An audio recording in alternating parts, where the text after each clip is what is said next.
All right, so today we're diving deep into the nature of our own consciousness. We're going to explore why our brains sometimes feel like they're in a total tug of war with themselves. And we'll look at some really cool science and even some ancient wisdom that helps us understand what it truly means to flourish. But let's just kick things off with a feeling. A feeling I'm pretty sure a lot of us know all too well, especially if you happen to be neurodivergent. Have you ever just felt like your brain is literally pulling in two opposite directions at the same time? Yeah, it's this really deep internal battle, isn't it? One part of you is just craving something new, some stimulation, some excitement, while another part of you is desperately screaming for safety, for routine, for things to just stay the same.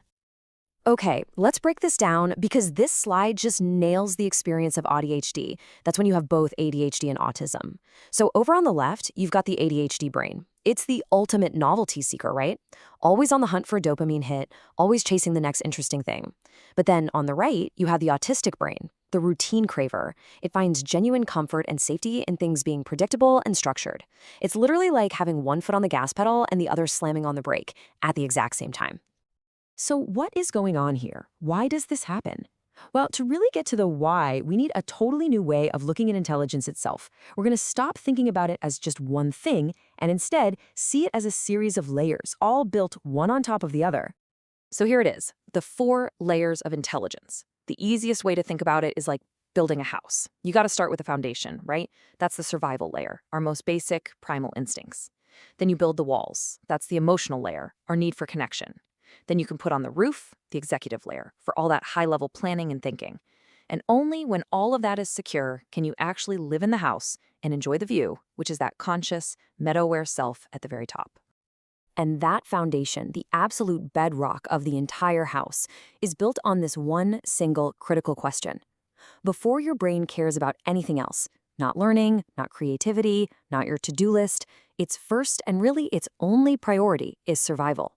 Am I safe? Now, for an AuDHD brain, this survival layer can get activated all the time.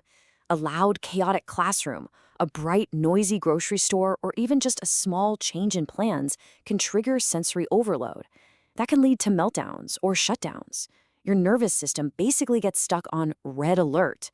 And when that happens, higher level thinking is just off the table. It's not possible.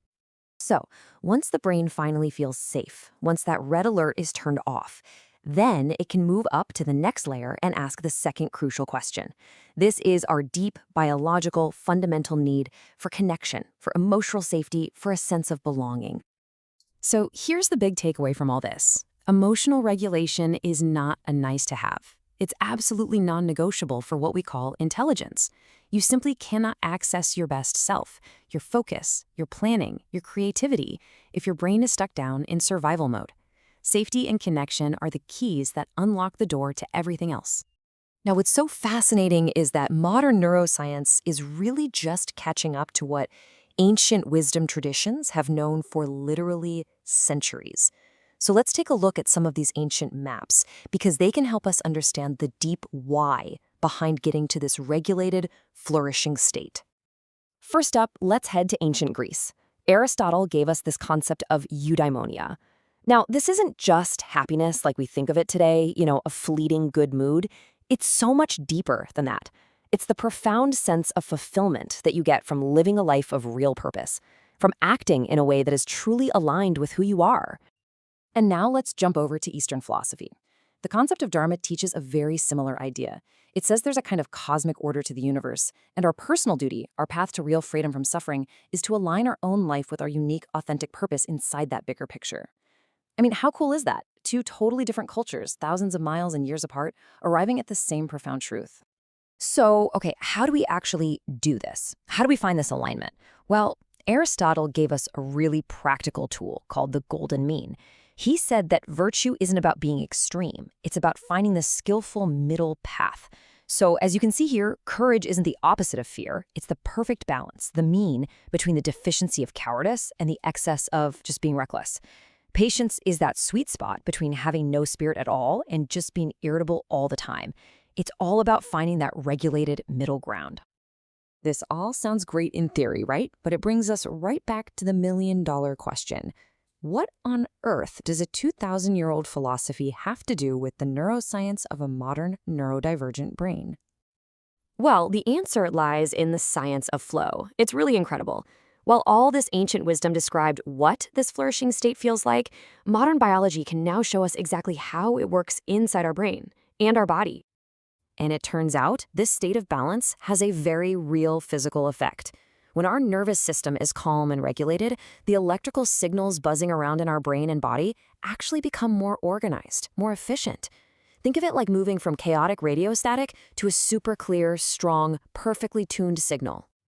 And this slide shows us exactly what happens when you get that clear signal.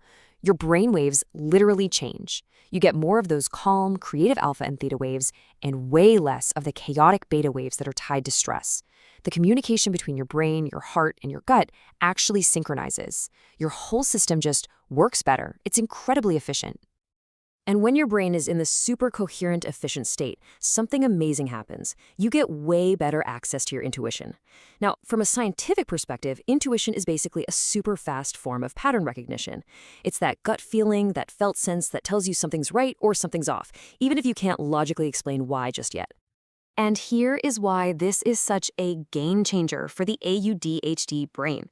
This incredible knack for pattern recognition is a hallmark strength, a literal superpower for so many neurodivergent people. But that superpower only becomes fully accessible when the brain feels safe enough to use it. Regulation unlocks intuition. And all of this brings us to our final and I think most important section. After looking at the science, after hearing the wisdom, what does this all mean for actually finding authentic joy? For redefining what it even means to flourish, especially when your brain is wired a little differently? You know, for far too long, society has been operating under this really harmful and frankly just plain wrong assumption that an autistic life is somehow inherently sad, that it's joyless, that it's something broken that needs to be fixed. Well, the actual data tells a very, very different story. I mean, just look at this. This slide completely blows that old stereotype out of the water. A recent study actually asked autistic adults, what brings you joy? And the results are so powerful. A massive 93% said their passionate interests. 90% said learning and research. 80% found joy in sensory pleasures and in having time alone. The joy isn't found in spite of being autistic. The joy is found through being autistic. So if the neurotype itself is a source of joy, then what's getting in the way? This slide makes it painfully clear. The real barriers aren't internal, they're external. It's things like societal prejudice, being forced into environments that cause sensory pain, the exhausting pressure to mask who you are, and just the deep pain of constantly being misunderstood. And so that really leaves us with this final thought to chew on. What if the goal was never about trying to fix a brain that was never broken in the first place?